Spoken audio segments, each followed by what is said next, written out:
any financial resources to help save the houses we could save. And these are the 8,000 houses all across the city that if we act now, we could preserve. Here's the problem. Every year, we lose 1,000 of those good houses. We lose them to vandals, we lose them to arson, we lose them to the weather. 1,000 houses that people could move into end up being destroyed each year by natural blight because we don't step in. And so this house on Clover Lawn in August of 2018 looked perfectly good. Less than a year later, it looked like that. This house on Gartner was structurally sound, could have been saved in 2018. A year later, it collapsed and couldn't be.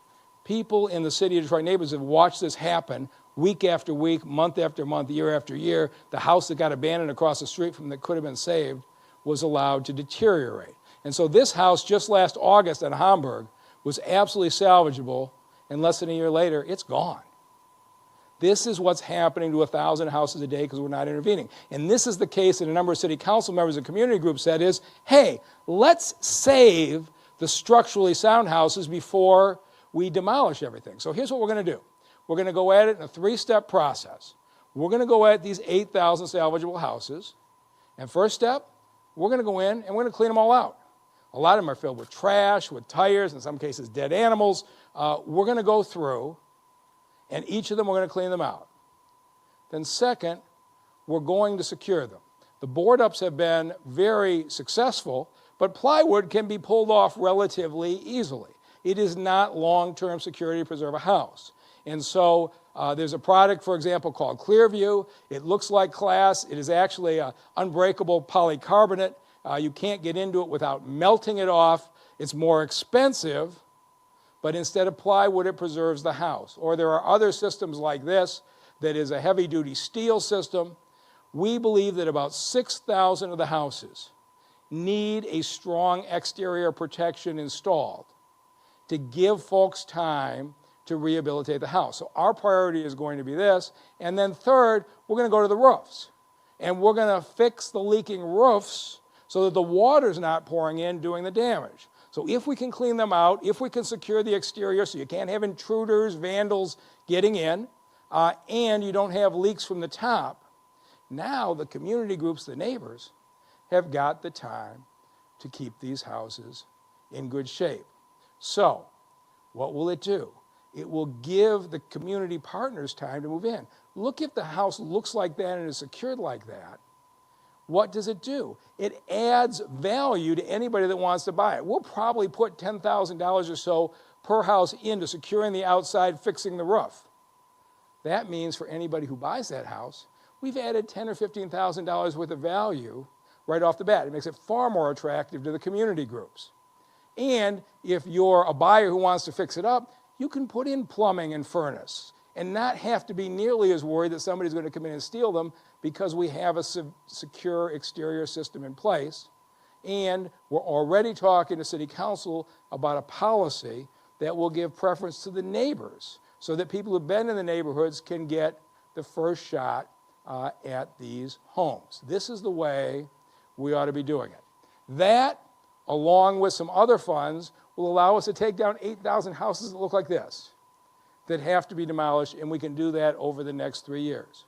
This will transform the quality of life in the neighborhoods in this city if we secure 8,000 houses and move families in and get rid of the 8,000 burned out houses that can't be saved. We believe all of that is possible, and we're going to put people to work. Unemployment is soaring in this city. Right now it's being somewhat buffered by the federal unemployment checks through the end of July, but it's going to take a while before the unemployment rate recovers. Nobody's coming to help us. This is a chance for Detroit to help ourselves. So we're going, as we propose it, that any contractor who gets a contract to either secure a house or demolish a house, you're going to have to do one of two things. You're either going to have to follow our executive order that requires 51% of the hours worked to be worked by Detroiters.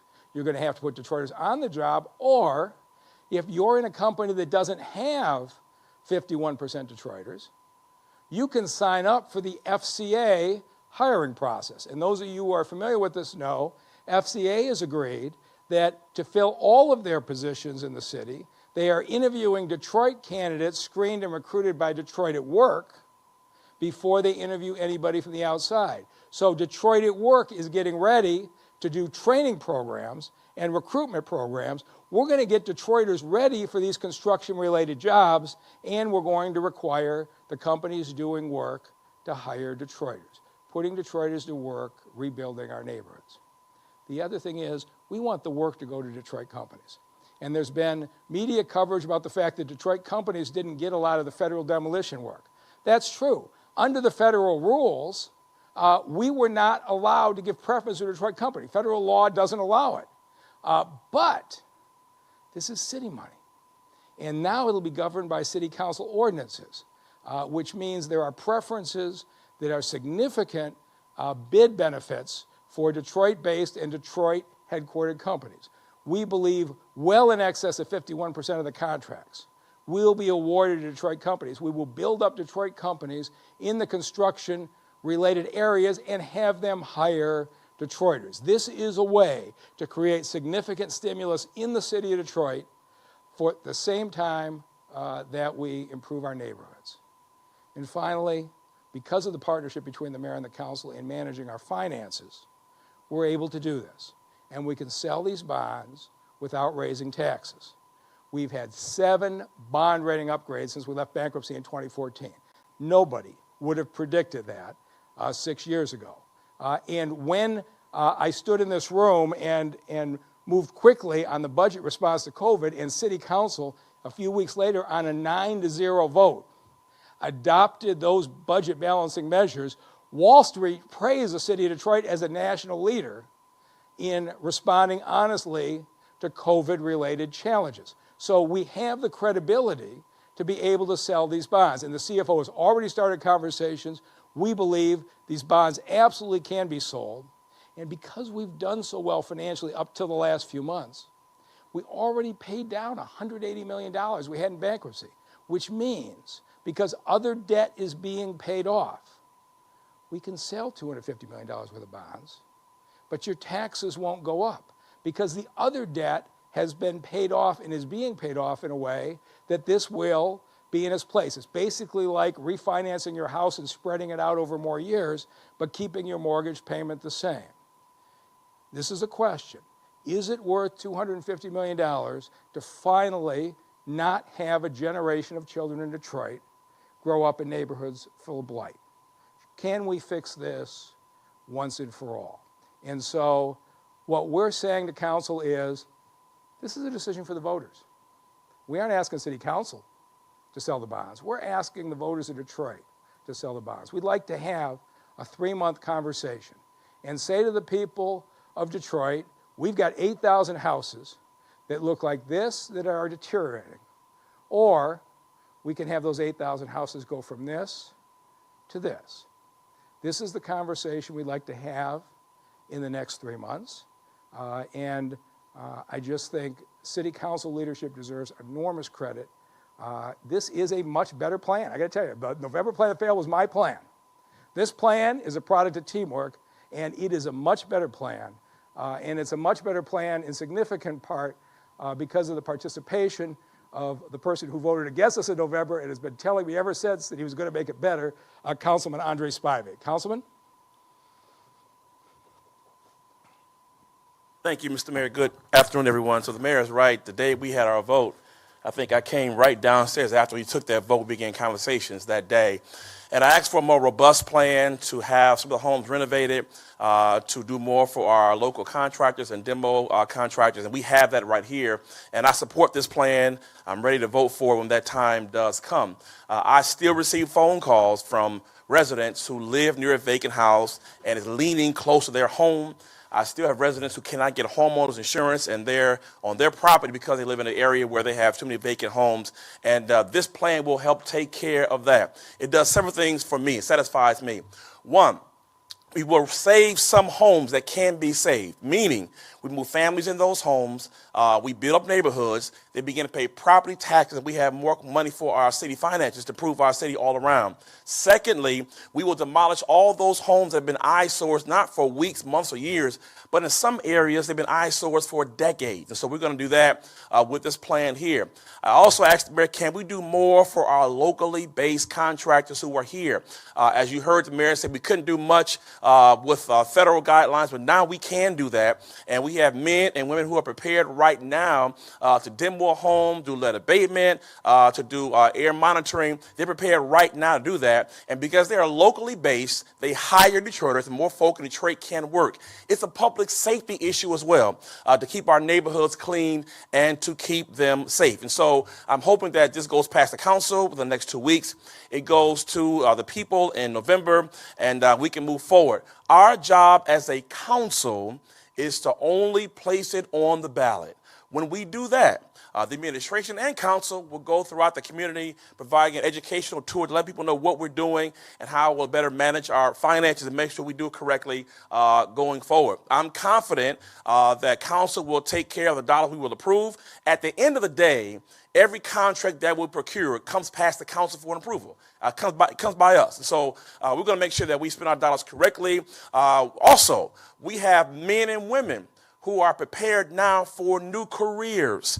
They're waiting on the sidelines to be trained right now through Detroit at Work, Wayne County Community College, Detroit Employment Solutions, to train people right now to renovate a home, to demolish a home, to do landscaping, every job that we will need in this process. We can begin training people right now when we go to the bond market and make sure we get those funds and they're prepared to work. And so if you live in a neighborhood where you have no vacant house, where you have no homes that are dilapidated or vacant properties, good for you. We want to get every neighborhood just like that. But think about the rest of Detroit who may have neighborhoods where there's a vacant house every other house, where children can't walk safely down the street. Think about our entire city. This will help and be a model, I believe, to keep people in Detroit and to bring people back to Detroit. As the mayor said, when the vote was denied in November, it did no one any good to go back and forth and point fingers and choose sides. But when that happens, we went right back to the table. We found what can we do to improve the plan, and now we're doing just that. And so my colleague, Scott Benson, is here to my north and to my west, and he has the most homes, I believe, in the city that are vacant in any district here. And so he will come and share stories in his district, and I hope that now going forward, we can get our approval from our colleagues, and we can make this a viable plan to improve Detroit. It's no longer just a demo plan, it is a neighborhood improvement plan. And so as Mayor said, every neighborhood has a future. Right now, this will help to intensify that mantra that every neighborhood does indeed have a future, and I hope that it goes forward again the next 2 weeks, and that the public will look at it, read it over, research it, quiz us, question us. But at the end of the day, this is a great plan for the city of Detroit. And I'm glad that Mayor and Arthur Jimson and his team went back and added more to it, took things out. I think it is an all-around 100% good plan. If we have to add more later on, we can do that too. If we find from the public things we might have missed. But I think right now we have a great plan, and it will move forward, hopefully. And I'm prepared to vote for that, Mr. Mayor. And we'll move forward together. And at this time, let me invite my colleague from District 3, Scott Benson, to come at this time. Scott Benson. Thank you, Andre Spivey.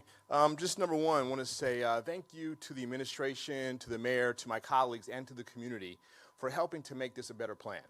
And as the mayor indicated earlier, I supported this back in November. And I supported this because this is what my residents in the 3rd District demanded. And so you're going to hear from one of our chief community leaders, George Preston, later to talk about why this is so important in the Mohican region area. But if you talk to residents in the 3rd District and you talk to my district office, blight is the #1 issue overwhelmingly amongst the 3rd District residents. Behind that comes jobs and then crime. And so what you have here is a plan that will be able to address all 3 of those issues. And as I always like to say, my #1 issue, #2 issue, #3 issue, jobs, jobs, and more jobs.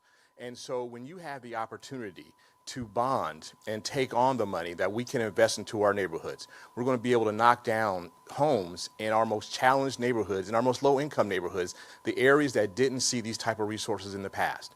We're going to be able to hire our residents who are going to be looking for jobs. And as the mayor indicated, once the money's run out on the 25th of July from the federal government, you're going to see a great change in people's economic standing within the city of Detroit. And it's important that we give people opportunities to invest and rebuild their own communities. Another issue is going to be crime.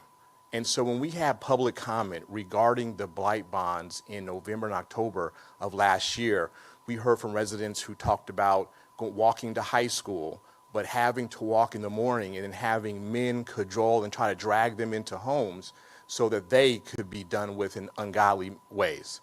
And so we need to figure, and this is how we're going to be able to help reduce crime in our neighborhoods, bring jobs in our neighborhoods, and reduce the level of blight. This is a social, an economic, and an environmental justice issue that we can address now.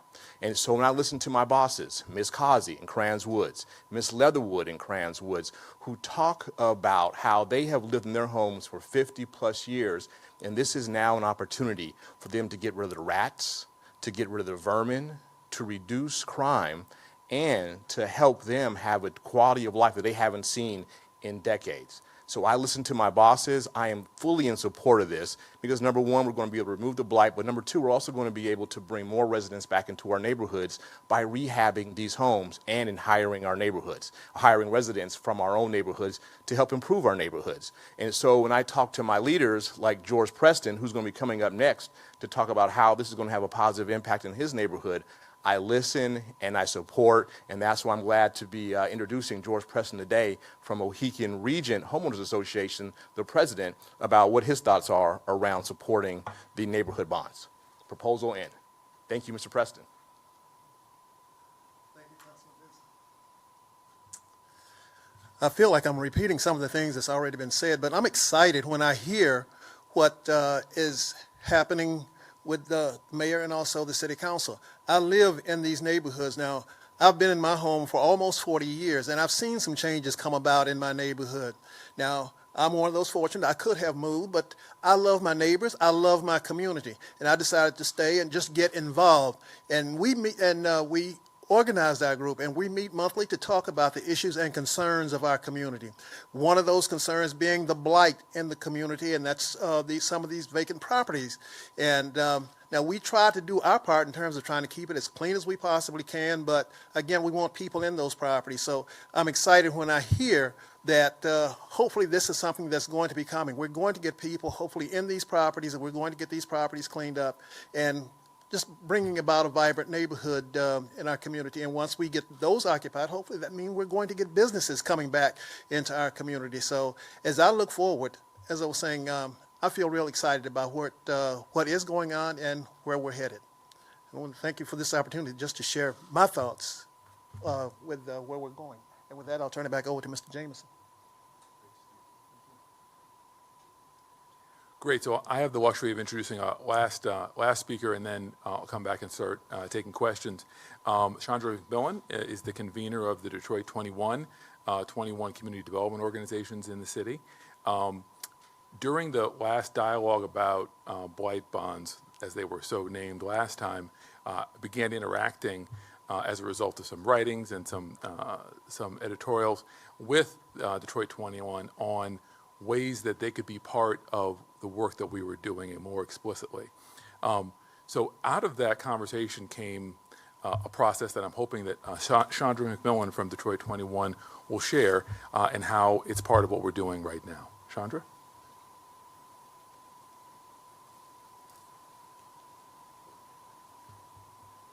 Good afternoon. Again, my name is Chandra McMillan, and I am pleased to be here on behalf of the Detroit 21, which is a collective of the executive directors of community development organizations from across Detroit of a variety of different sizes that are working with residents, with Black clubs, neighborhood association, and a variety of interests of the community to make sure that there's a sustained voice in the city and across the city on behalf of the entire city. We really have been pleased to have the opportunity to work not only with the city council, and with many other community leaders, actually since October of 2019. We have been engaged in ongoing conversations as part of larger collectives as well as smaller group conversations to really make sure that the voice of community is being represented in all of those conversations. We believe that what is going to work best for Detroit are solutions that are resident-driven, that are resident-centered, that involve residents at every level of the process, from the original identification of problems all the way to the implementation of solutions and then the improvement of those solutions. So we look forward to continuing to have that opportunity to do so. We have been very excited about the changes that we have fought for and that we have urged the city to do. We have definitely been focused on making sure that there is a priority and an understanding of the need to maintain, to repair, to rehab, and to resource quality, affordable housing across the city of Detroit.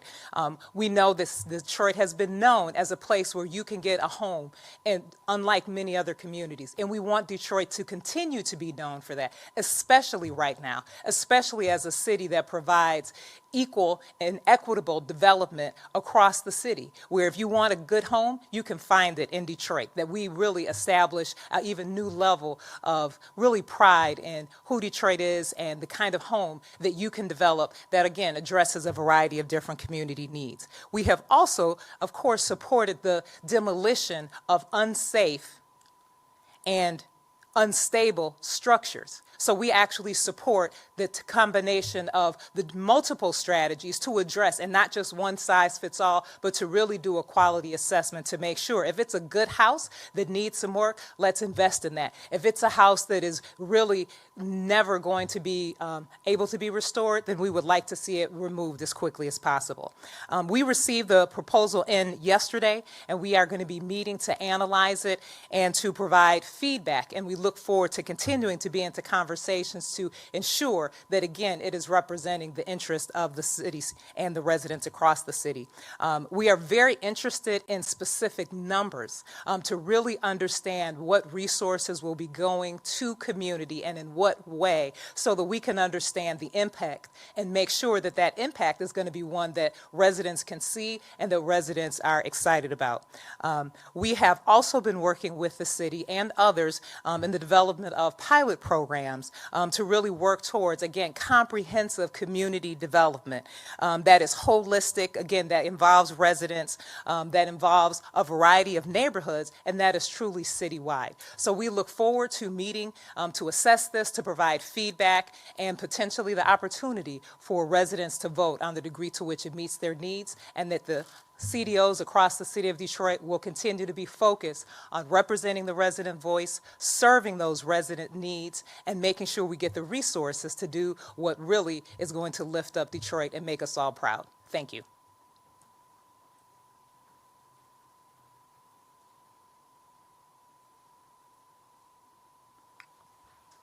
Great. Well, that ends our formal presentation for today, and I think we're here to answer the questions of members of the press who are here. Thanks very much, Chandra, for that. Look forward to hearing how your meeting goes on Monday. So with that, I think I'm happy to open up questions and direct to the right people and make sure you get them answered today. So.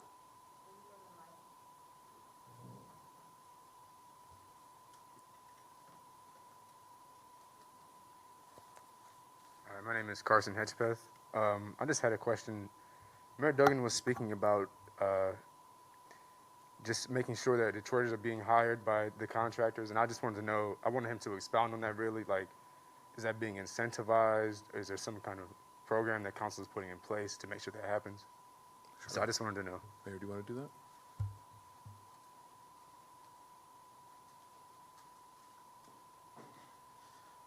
So that's a great question. For major public construction projects in the city, there's an executive order 2016-1 that says that the companies doing the work have to have 51% of the construction hours worked be done by residents of the city of Detroit. And our Civil Rights Inclusion Office goes out every 2 weeks and looks at the books of each of the projects, and if they fall short of the 51%, they pay into a training fund that goes largely to support the training programs at Randolph and some others. So we have never applied, the city has never, from the time Mayor Coleman Young first put it into effect, has never applied that 51% standard to smaller projects like this. So we are saying we are going to extend this. This is something Councilmember Sheffield proposed back in the fall. We are going to extend this to these smaller rehab and demolition contractors. But second, we're going to give them a choice. If you are a company that's from out of town and you don't have 51%, we're going to give you the choice to do what Fiat Chrysler has done, which is go to Nicole Sherrod Freeman in Detroit at Work. And Detroit at Work will recruit and have a whole list of qualified Detroiters who want to get into the construction business. And the Fiat Chrysler requirement, which is working extremely well, they're doing the interviews right now for the new plant, is they have to interview every Detroiter off of our list before they can interview anybody outside of Detroit. And you're going to see, I think, several thousand Detroiters working at the Fiat Chrysler plant, hundreds of Detroiters working at the new Dakota Supplier plant at the old Kettering site, and the like, as more and more companies are buying into the Fiat Chrysler approach. So one way or another, we are going to make sure that it is Detroiters who get the jobs under this bond issue. And again, these are things that I'm expecting City Council will adopt as part of a resolution if they choose to place this on the ballot. So those guarantees are locked in. I don't know if you guys have anything you want to add to that.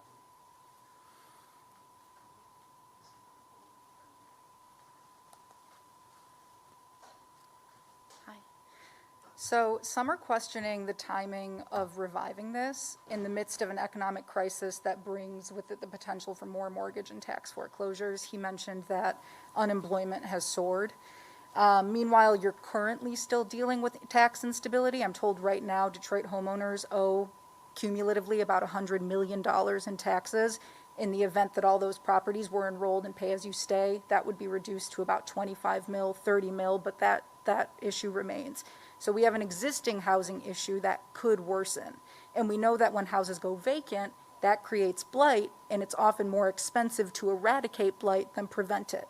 So my question would be, why not spend some of this money to ensure that everyone who currently has a roof over their head can keep it?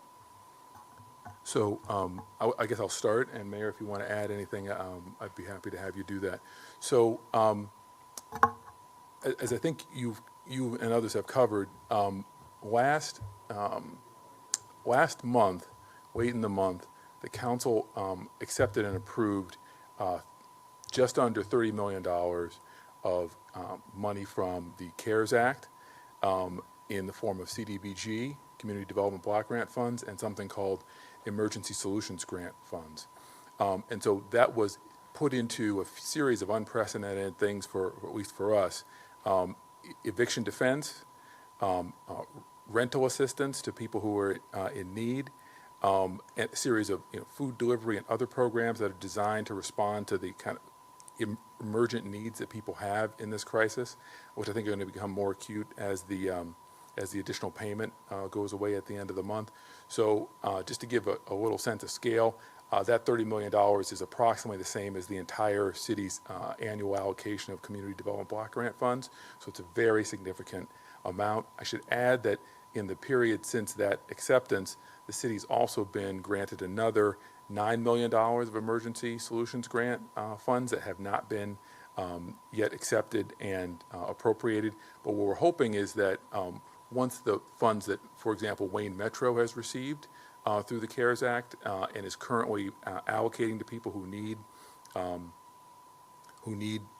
rental assistance or eviction defense, we're hoping that that first wave is absorbed there. The second wave that we've been cultivating through with the Council of CARES Act money comes to bear, and then then that third piece, the $9 million I mentioned, begins to do what you're saying. Because I agree with you. The most inexpensive way to do it is to keep people in their houses so we don't get more houses down. However, I do want to emphasize something else that was also in the CARES Act, which is a statement that talks about the economic and housing market disruption caused by COVID. And if there's one thing I've noticed, it's that between the slowdown in the number of demolitions, which is important, and COVID, some of the momentum that we have enjoyed in our recovery over the last few years is definitely at risk.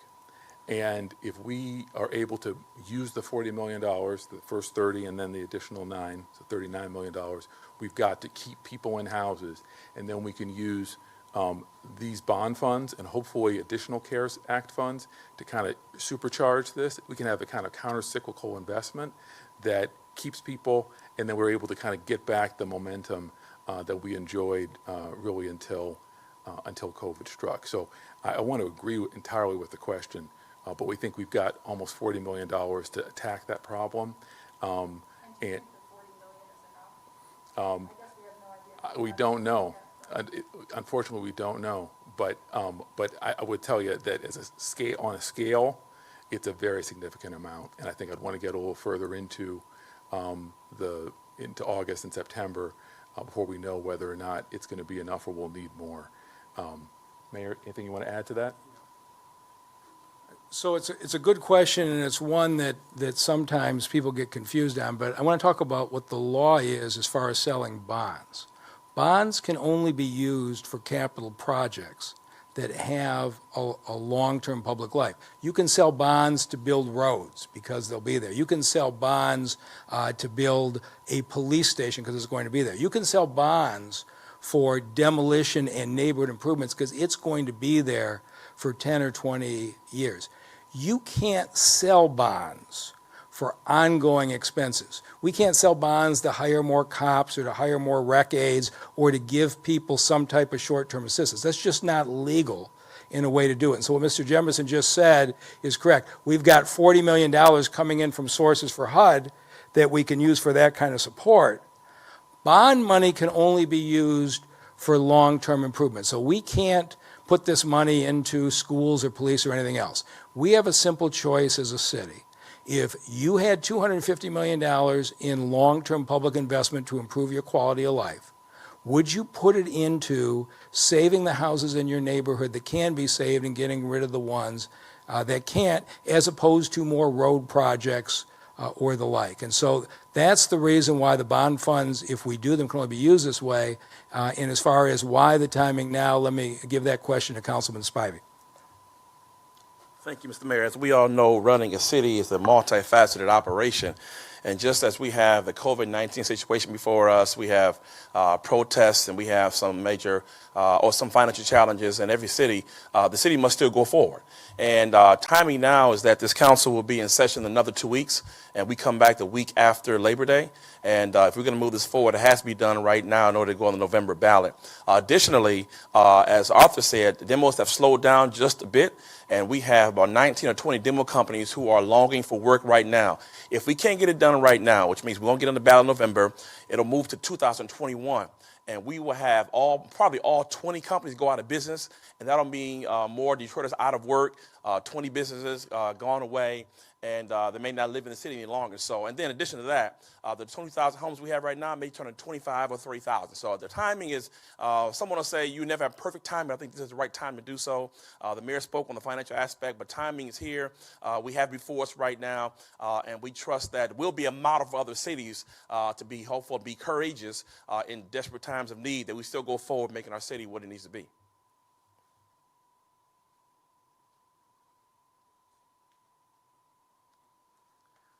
Hi, good afternoon. So I have a question about the workforce element of the plan. So basically, companies have a choice, and they get to choose whatever they wish, right, between the 51% executive order requirement or basically the FCA style deal. Mm-hmm. So if a company chooses the FCA style deal, and they're maybe not hiring. I mean, there are a lot of companies not hiring right now. I mean, what's to stop a company from moving forward without, a substantial amount of Detroiter residents? Is there any sort of plan to deal with that when it happens if these companies aren't going to be hiring a ton of people through the Detroit at Work process? So we'll look at that closely, but $250 million is a massive infusion in this industry. So it's not conceivable to me that it won't involve large-scale hiring. And the question is, who gets the jobs? And we feel like this way, we aren't just saying, and you've got some Detroit-based companies, Guyanga, for example, I think 90% of their workforce is residents of the city of Detroit. They're going to qualify for the 51%. They've hired 50 Detroiters already. They should be. Now, I hope they get a lot bigger and they hire a lot more Detroiters. But you might have another company that has never made that commitment to hiring Detroiters. And if they want to participate in what will be, without a doubt, the largest neighborhood redevelopment program in America, they're going to have to hire people. And if they want to do it, they're going to have to hire Detroiters. And so if you imagine a Detroit at Work running training programs for landscaping, for inspection, from trucking, for any number of these kinds of jobs that we're going to need. If Detroit at Work is doing our job in training people and identifying Detroiters, they've got a lot more money coming in that they hire. I think we will have success. And I will be working closely with council. We're going to monitor every single day. The whole point of this is to put Detroiters back to work, and we think this combination of these two tools is the best way to assure that every single Detroiter we can put to work, we will. And then will Detroit at Work need more money, more resources to handle this influx of training? So we have a number of sources of funding for Detroit at Work, and Nicole Sherrard-Freeman will be talking in detail next week about the plans for that. But they prioritize their job training based on where the demands are. They put huge amounts of resources into the resource and recruiting. I think we probably spent $1 million on the FCA recruitment because that's where the demand was. It is our job to get Detroiters every opportunity to go to work. And when the opportunities open up in the rehab and demolition field, Detroit at Work's just going to shift their training and recruitment activities. That's what they do, and they're just doing an outstanding job. Okay, and then last question, you mentioned a goal of 51% or more of the contracts being Detroit-based or Detroit headquartered companies. What's that metric based on? Is that a specific?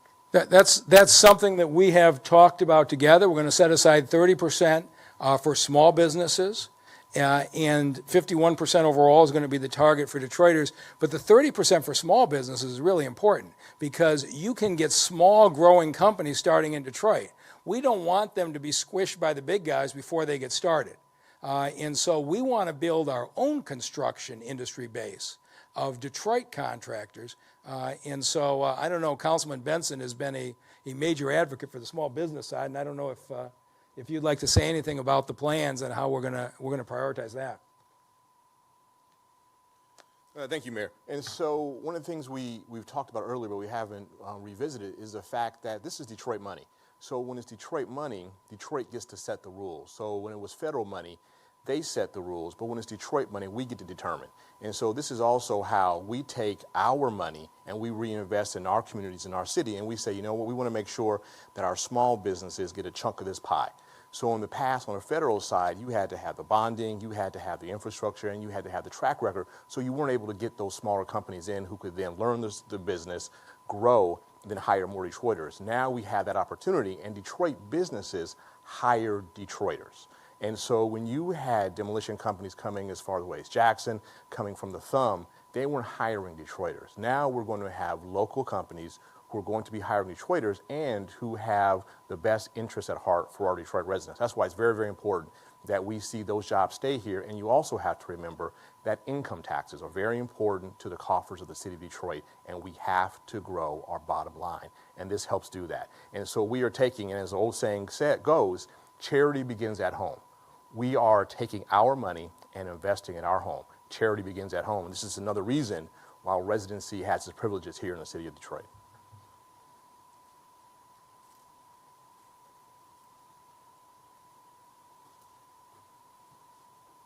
Go.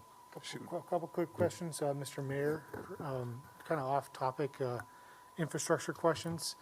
The Detroit International Bridge Company has requested MDOT's permission to allow hazardous waste or hazardous materials truckers to go over the Ambassador Bridge. And MDOT's director has said that he wants to see a letter of support from the legislators in that area, in that neighborhood, as well as the county executive and yourself. Do you have a position? I haven't seen that request and I haven't looked at it. Okay, have you thought much about it or Yeah, heard? this is the first time hearing that there was a request. So if there's a request for an opinion, it hasn't hit my desk. Okay, and secondly, I noticed that SEMCOG the SEMCOG board has to basically formally vote to remove I-375 from the 5-year plan. The State Transportation Commission did this back in February. What's your thoughts about that? Just basically taking this project that's been in the works for many years and now kicking it probably in later in the decade? With all of the work that has gone into it and all of the money that's been expended, I'm not sure I understand the rationale behind that, and I hope they'll change their mind. Have you been trying to convince Yeah, some we're in people the preliminary stages of looking at that, but they have put a huge amount of time and expense into it already. I'm not sure what the thinking is. They basically said it didn't qualify as one of the, projects to rebuild Michigan. Okay? Do you have thoughts about that? Again, I don't want to answer something that I'm not enough up on. I know that the folks in our DPW department are talking to them. I know that MDOT has expended an enormous amount of money on raising 375 already. I know the design process is still going forward. What's the timing on the construction? I'm just not sure. Have you long supported that project then? Oh, sure. Okay. All right, thank you. Any other questions?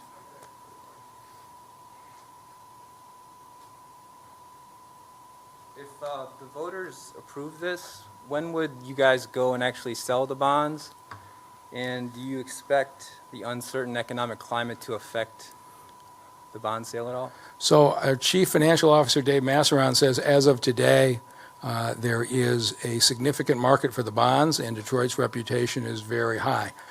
We would go to the market in December, and, I don't know what the economic situation is. If there's a total change in the economic situation, it would affect everybody. Right now, Detroit's in a good position. We can start the work immediately after the election and then use the bond proceeds when they're sold. So we will get this going relatively quickly, but the Chief Financial Officer tells me he thinks he'll get the bond sold in December.